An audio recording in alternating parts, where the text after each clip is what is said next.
जून को जम्मू आ रहे हैं।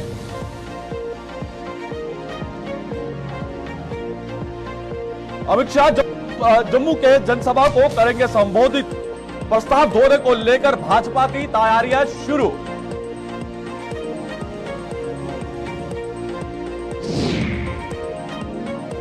रथ यात्रा के मद्देनजर फ्रंट फुट पर प्रशासन आधार शिविर में हो रही मरम्मत को जोरों से शुरू तरीके के साथ कार्य जो है वो किया जा रहा है और जम्मू नगर निगम ने पर्यटन विभाग ने कमर भी कस ली है।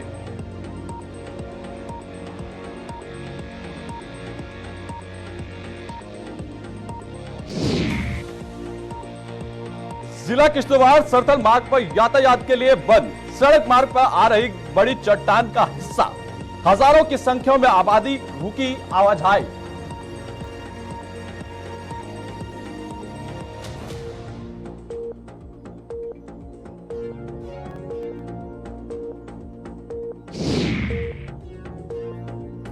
सड़क निर्माण में लोगों को मकान में आ रही दरारें। बनिहाल के गुज्जर नंबर के लोगों में खौफ। मकानों के मद्देनजर होने का मंडरा रहा है खतरा।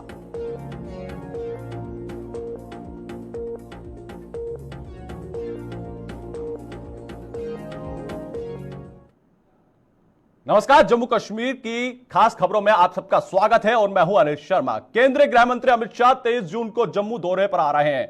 बताया जा रहा है कि अमित शाह जम्मू में तवी पर बने चौथे पुल के नजदीक जनसभा को संबोधित करेंगे और केंद्र के नरेंद्र मोदी जी की सरकार के 9 साल की उपलब्धियां जनता को समक्ष में रखेंगे। और वहीं पर प्रदेश भाजपा ने इस दौरे को लेकर पूरी तरह से तैयारियां जो है वो शुरू कर ली हैं। बता दें कि आपको बता दें कि अमित शाह जम्मू के आगमन की तिथि में बदलाव भी हो सकता है, लेकिन अभी तक आधिकारिक तौर पर इसकी पुष्टि जो है वो नहीं की गई है अंततः। और वहीं पर अब हम आपको बताते हैं कि जम्मू कश्मीर में जिस तरह से केंद्रीय गृह मंत्री अमित शाह के आगमन को लेकर जिस तरह से तैयारियां जो है वो जोरों शोरों पर हैं और वहीं पर भाजपा जो है वो पूरी तरह से कमर कसे हुए हैं, जिसको लेकर भाजपा जो है इन तैयारियों में जुटा हुआ है। और भाजपा सरकार की बात करते हैं और केंद्रीय गृह मंत्री अमित शाह का जो आगमन है वो बड़ा ही इस समय सुरक्षित समझा जा रहा है, जिसको लेकर आज खास जानकारी के लिए जो है हमारे साथ सीनियर सहयोगी जो है इस समय ज्वाइन करेंगे और न्यूज रूम से हमारे साथ ज्वाइन करेंगे और ज्यादा जानकारी उनसे लेंगे, क्योंकि जम्मू कश्मीर की बात करते हैं। केंद्रीय गृह मंत्री अमित शाह जो है वो जम्मू कश्मीर के दौरे पर आ रहे हैं और बेहद खास ये दौरा माना जा रहा है और जिसमें 9 साल भी जिनको लेकर गिनवाई हो सकती है, क्योंकि जिस तरह से 9 साल और बेमिसाल की जो इस समय यहां पर प्रयास किया जा रहा है। और ज्यादा जानकारी के लिए हमारे साथ न्यूज रूम से हमारे सहयोगी और सीनियर सहयोगी इस समय ज्वाइन कर चुके हैं। विनोद इस समय हमारे साथ ज्वाइन किए हुए हैं। विनोद जी, आप किस तरह से देखते हैं केंद्रीय गृह मंत्री अमित शाह का यह दौरा बेहद खास माना जा रहा है और भाजपा ने पूरी तरह से कमर कस ली है? बिल्कुल अनिल, आपने ठीक कहा, क्योंकि ये दौरा 23 को प्रस्तावित है। हालांकि ओके नॉट एमएचए से नहीं मिला है, लेकिन बीजेपी 23 को मान के चल रही है और 23 को तैयारियां भी की जा रही हैं। आपने कहा कि दौरा बड़ा महत्वपूर्ण, वाकई में ये दौरा बहुत इम्पोर्टेंट है। वो इस लिहाज से भी इम्पोर्टेंट है कि भारतीय जनता पार्टी ने 2024 के लोकसभा चुनाव का आगाज़ कर लिया है।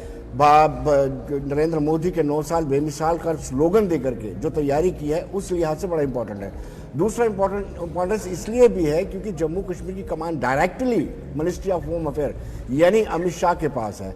अमित शाह अपने दौरे के दौरान कुछ बड़ी घोषणाएं कर सकते हैं, इसलिए ये दौरा जो है इंपॉर्टेंट माना जा रहा है। जी, क्या लगता है कि यहां पर ये जो आगमन होने जा रहा है जिसको लेकर भाजपा इस समय कमर कसे हुए है और वहीं पर विपक्षी दल जो है इस पर तंज कसते हुए नजर आ रहे हैं? 9 साल और बेमिसाल को लेकर वो कहते हैं कि आखिर जम्मू कश्मीर हो या फिर भारत हो, इसमें कोई भी विकास देखने को नहीं मिला है।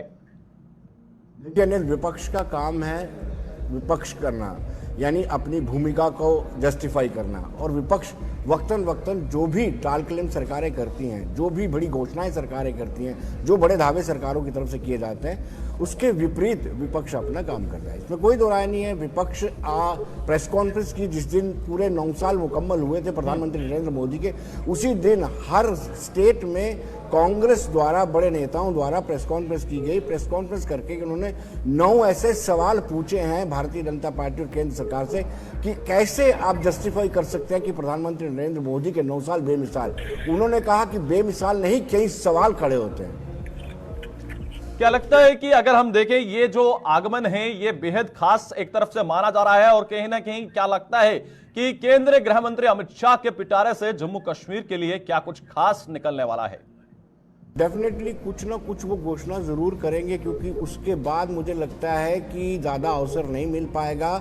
और एक स्ट्रेटेजी के तहत जम्मू कश्मीर में बड़े सारे यूनियन मिनिस्टर आ रहे हैं। अभी हरदीप पुरी आए हुए थे, उसके बाद नितिन गडकरी भी आएंगे, खुद अमित शाह आ रहे हैं। तो जम्मू कश्मीर को ज़्यादा महत्व दिया जा रहा है, क्योंकि 5 अगस्त 2019 को जिस तरीके से संवैधानिक बदलाव किया गया था, 370 में संशोधन किया, 35 को रिपील किया गया, उसके बाद से लगातार इंपॉर्टेंस जो है जम्मू कश्मीर की बढ़ती रही है। G20 का सफल आयोजन होना, जम्मू कश्मीर में होना, ये एक बड़ा महत्व रखता है। यही एक वजह है कि अमित शाह के अलावा भी बड़े सारे मंत्री आएंगे। अमित शाह से इसलिए उम्मीद है कि वो डायरेक्टली इसको हैंडल कर रहे हैं कि कुछ बड़ी घोषणा कर सकते हैं। क्या लगता है कि एक तरफ आगमन है और दूसरी तरफ अगर हम देखें वर्ष 2024 का चुनाव, क्या उसको मद्देनजर रखकर ये रैली को संबोधित किया जाएगा? और कहीं ना कहीं संकेत ये साफ जाहिर होते हैं कि जिससे ये आगमन जो होगा और जो जनता को संबोधित होगा, और ये एक कहीं ना कहीं वर्ष 2024 का संकेत भी जम्मू कश्मीर से बेहतर ही होगा, क्योंकि जम्मू कश्मीर में भी बड़ी बेसब्री के साथ यहां पर इंतजार किया जा रहा है कि जम्मू कश्मीर में विधानसभा चुनाव हो, और इससे पहले पंच सरपंच के चुनाव होने हैं और यहां पर म्युनिसिपल कॉर्पोरेशन के चुनाव होने हैं। तो कहीं ना कहीं उन्हें भी मद्देनजर रखा जा रहा है। बिल्कुल अनिल, आपको बता दूं कि पहली प्रायोरिटी जो है भारतीय जनता पार्टी की लोकसभा के चुनाव 2024 में मई में होने हैं, उसको लेकर के है। और बड़ी बात यह है कि कहीं ना कहीं, अब मैंने शुरुआत में भी कहा कि अगर भारतीय जनता पार्टी इलेक्शन को मैनेज करने में सबसे टॉप में है।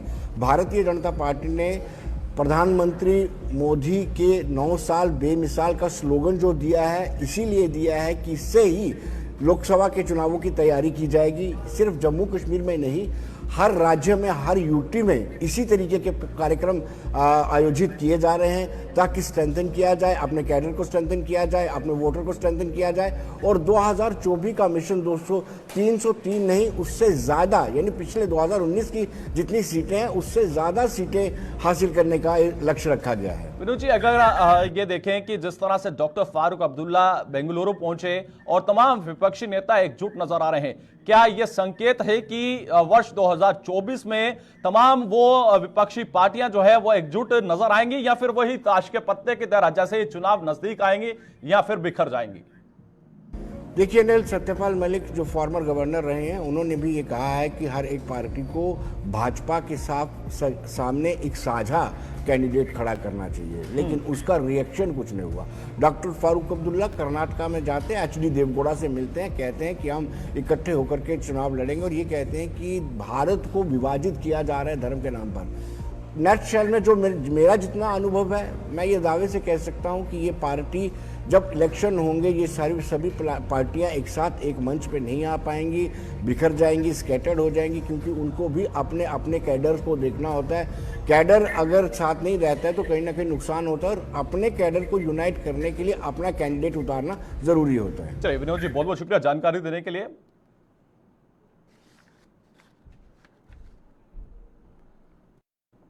तो आपने देखा कि विनोद जी हमें जानकारी दे रहे थे, और जिसको लेकर उन्होंने साफ तौर पर कहा है कि ताश के पत्ते की तरह जो है विपक्ष जो है वो बिखरता हुआ वर्ष 2024 में नजर आएगा।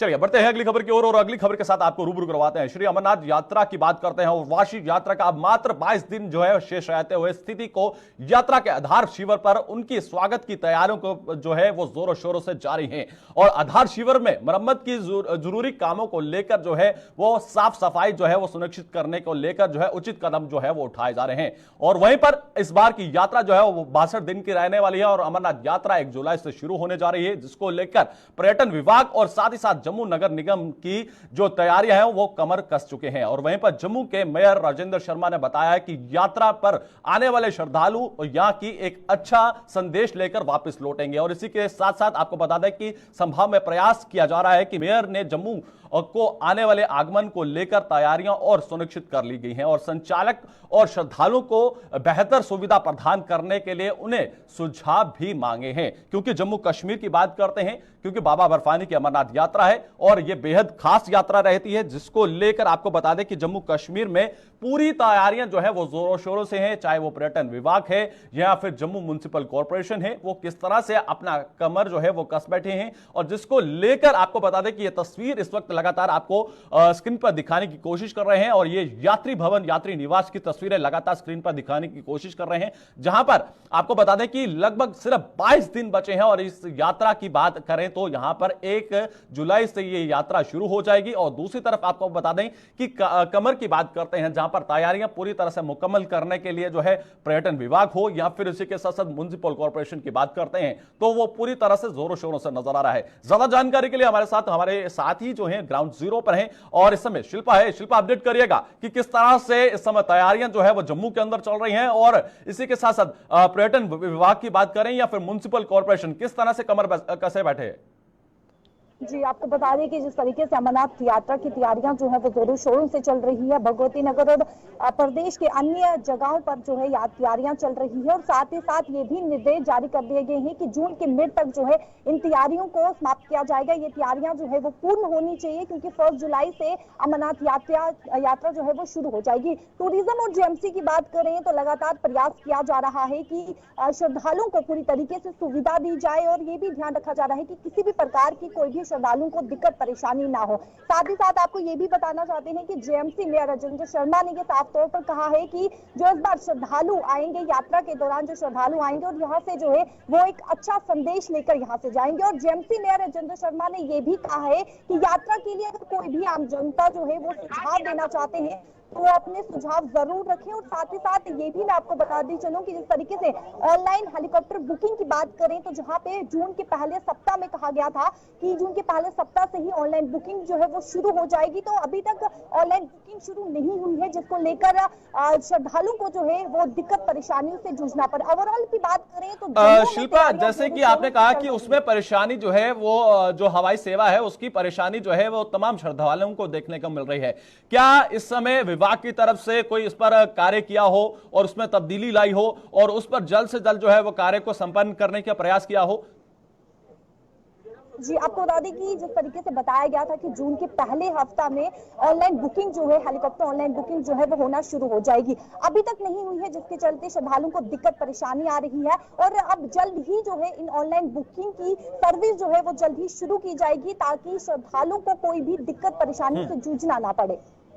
तो क्या लगता है कि इस बार ये जो यात्रा है कितनी सफल रहने वाली है? और सफल तो हमेशा से रहती है, ये बताइएगा कि आखिर जम्मू कश्मीर में कारोबारियों का क्या उत्साह है, क्योंकि इस बार यात्रा को बेहद खास माना जा रहा है और ये यात्रा पहली बार जो है वो 62 दिन की रहने वाली है। क्योंकि जम्मू कश्मीर की बात करते हैं, ये बेहद खास यात्रा है जहां पर देश विदेश से श्रद्धालु यहां पर आते हैं, उन्हें ठहरने की व्यवस्था। और इस बार हमने देखा कि मजीन के अंदर जहां पर नींव पत्थर रखा गया है और एक और नया यात्री भवन जो है वो बनने जा रहा है। क्या लगता है कि जम्मू कश्मीर की जो सौगात है वो एक बार फिर से जो सुनहरे अक्षरों में देखने को मिल रही है?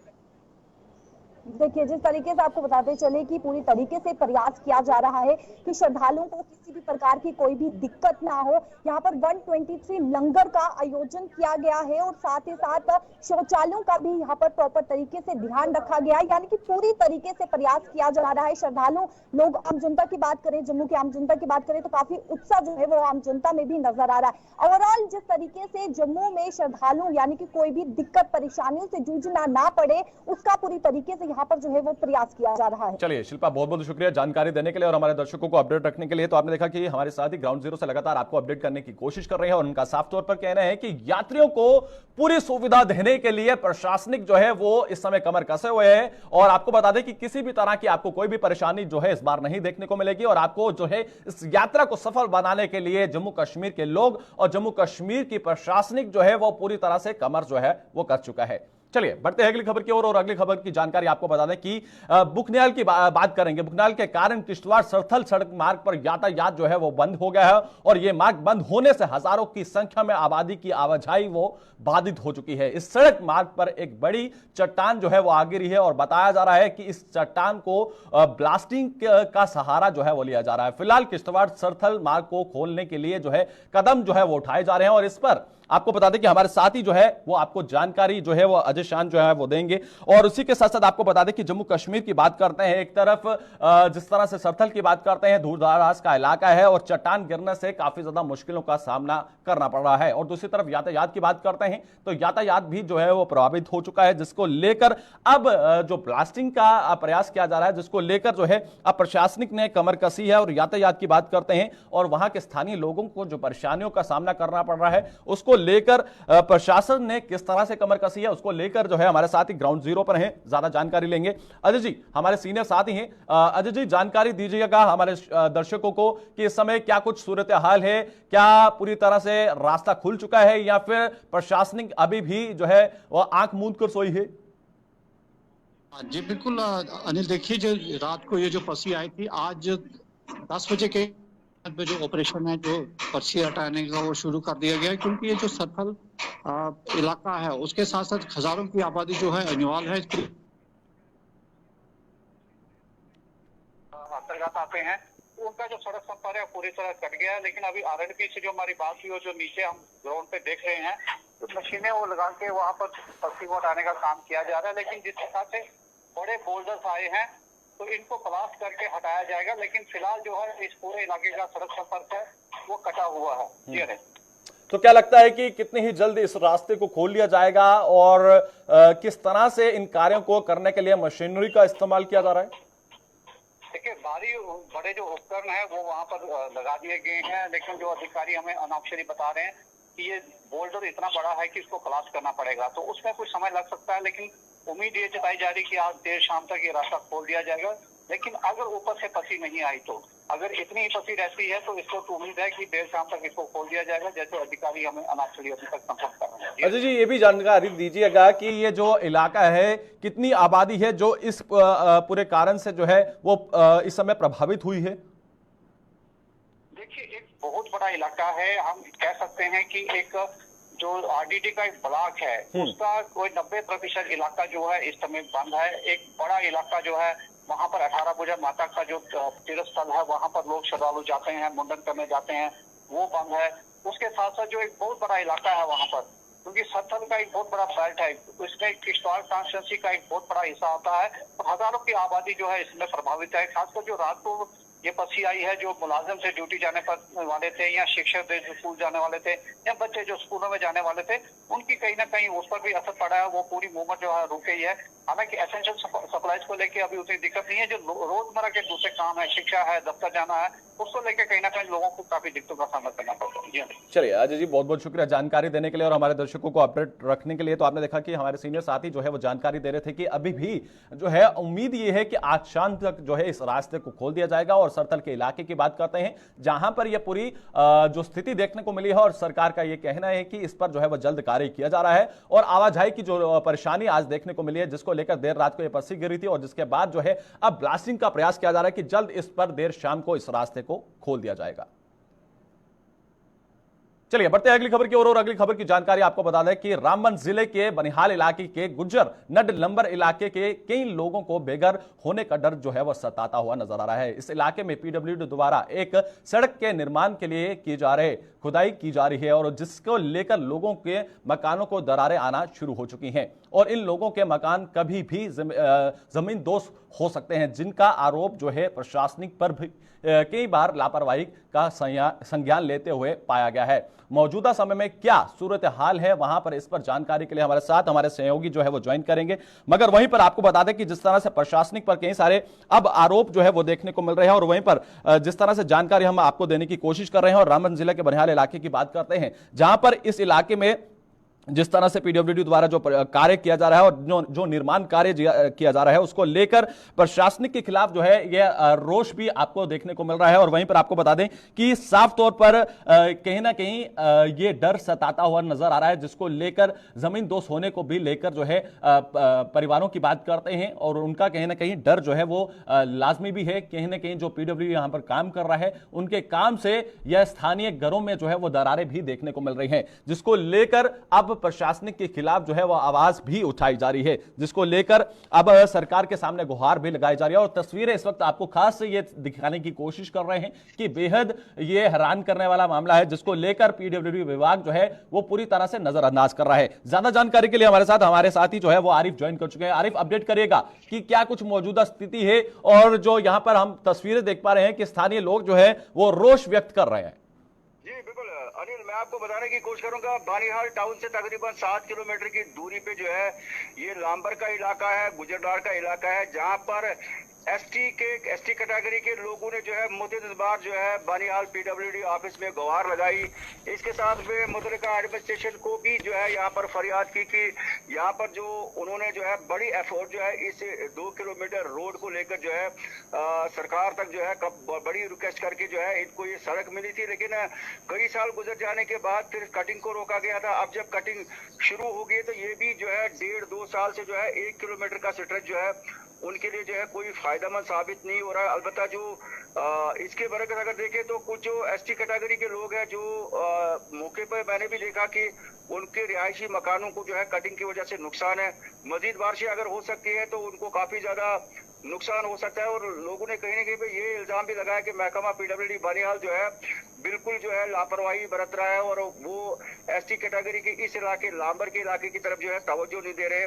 और उनका मानना है कि आज की डेट में उन्होंने फिर से लेफ्टिनेंट गवर्नर या डिप्टी कमिश्नर रामबन से गुजारिश की है कि एसटी कैटेगरी के लोगों के साथ इंसाफ भी होना चाहिए और ग्राउंड पे अगर सरकार ने पैसा दिया है तो उसको महकमे की तरफ से जो है बिल्कुल एक ट्रांसपेरेंट तरीके से जो है काम भी होना चाहिए और लोगों के फायदे के लिए जो है कम से कम यहाँ पर इस रोड को मुकम्मल किया जाए। उनका मानना है कि कभी इस काम में जो है महीने में एक बार जेसीबी पुरानी दिखती है, उसके बाद जो है यहाँ पर वो एफर्ट्स नहीं लगाए जा रहे जिसके लिए कि सरकार। आरिफ जी, मैं आपको रोकना चाहूंगा, यहाँ पर एक सवाल ये होता है कि जब ये कार्य किया जाता है तो उससे पहले उस इलाके की सॉइल टेस्टिंग की जाती है, तो क्या उस इलाके की सॉइल टेस्टिंग नहीं की गई थी? और उसके बाद जो स्थानीय लोग जहां पर रहने वाले हैं, जिस तरह से उनके मकानों में जो दरारें देखने को मिली है, तो कहीं ना कहीं ये संकेत साफ तौर पर दिखते हैं कि प्रशासन की कहीं ना कहीं नाकामी जो है यहां पर देखने को मिली है पीडब्ल्यूडी विभाग की।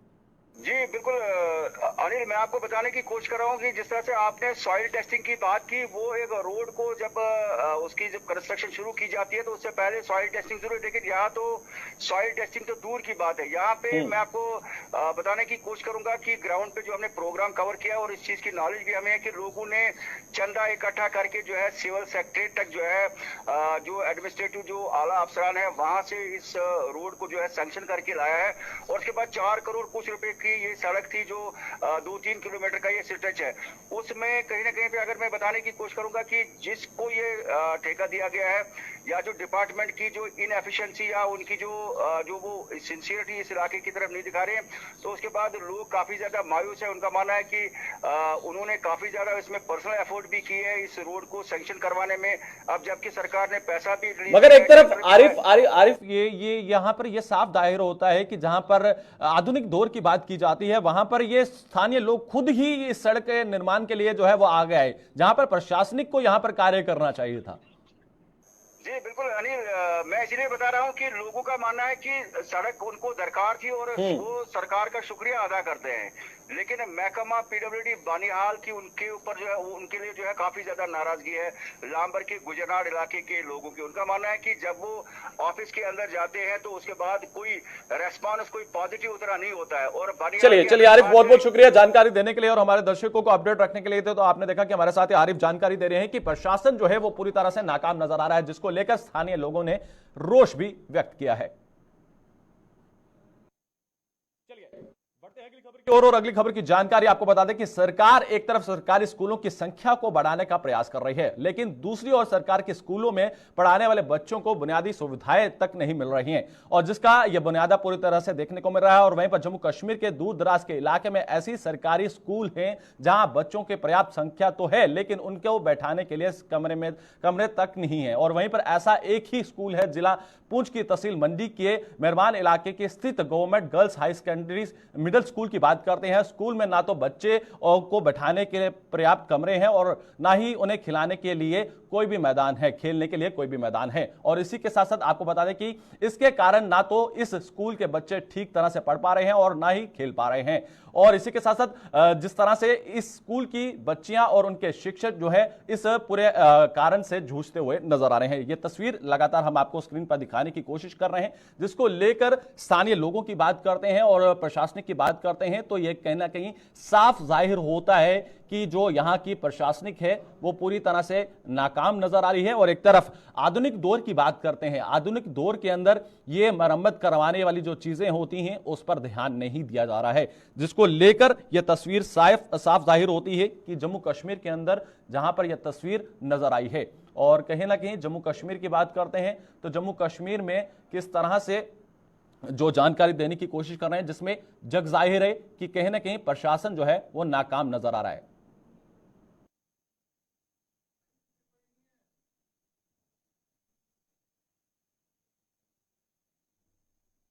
हमें बहुत परेशानी आती है, रूम्स भी टूट गए हैं और ग्राउंड्स भी नहीं है खेलने के लिए।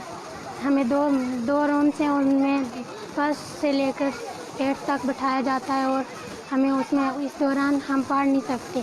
मैं डीसी साहब से ये गुजारिश करना चाहती हूँ कि हमें ग्राउंड्स भी दिए जाएं खेलने के लिए और रूम्स भी दिए जाएं जिसमें हम बैठकर पढ़ेंगे। स्कूल में पढ़ती हूँ, हमें यहाँ पर बहुत परेशानी है। हमें बैठने के लिए रूम्स भी नहीं है और खेलने के लिए ग्राउंड्स भी नहीं है। इसलिए मैं यही डीसी साहब से अपील करती हूँ कि हमें खेलने के लिए ग्राउंड भी बना के दिया जाए और रूम्स भी बैठने के लिए बना के दिया जाए। रूम्स भी नहीं है, ग्राउंड भी नहीं है, तो इसलिए बारिशों के दौरान यहाँ टीचर एक कमरे में हमें सभी बच्चों को पढ़ाते हैं। मेरी डीसी साहब से यही अपील है कि हमें रूम दिया जाए।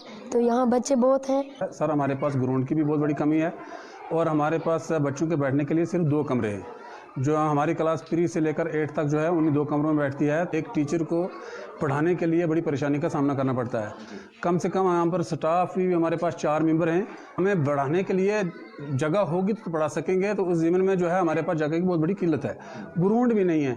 उसके बाद जो है 2 कमरे जब बने हुए हैं, इनमें भी दौरान बारिश जो है पानी बहुत आता है, तो हमें बारिशों में छुट्टी करनी पड़ती है बच्चों के लिए, तो पढ़ाने के लिए बहुत बड़ी प्रॉब्लम आती है। जो पीएस बिल्डिंग हमारे पास 2 कमरा जात और एक दफ्तर पर मुश्तमिल है, इसको 2008 में तामीर किया गया था, तो बिल्कुल ही डैमेज है। उसका कमरों में कोई हालत नहीं है, दीवारें भी उसकी दरारें पड़ चुकी हैं। और जो एक ACR रूम 2005 का बना हुआ है सर, वो भी बिल्कुल डैमेज है। हमारे जोनल एजुकेशन ऑफिसर साहब ने पिछले 2 महीने पहले हमसे रिक्वायरमेंट ली थी कि आपकी एक पीएस बिल्डिंग का रखा जाएगा प्लान में, हो सकता है जल्द वो मंजूरी हो जाए। उससे पहले भी हमने 12 बार रिक्वायरमेंट दी है बिल्डिंग की सैंक्शन के लिए, लेकिन ताहाल उस पर कोई अमल दरामद नहीं हुआ है। अगर किसी प्लान के जरिए यहाँ पर कोई बिल्डिंग रखी जाए तो ये बहुत बड़ी एक मेहरबानी होगी और बहुत बड़ा इंसाफ होगा। चलिए, वक्त हो चुका है इजाजत लेने का। देश और दुनिया की खबरों के लिए बने रहें आप हमारे साथ। मुझे दीजिए इजाजत। नमस्कार।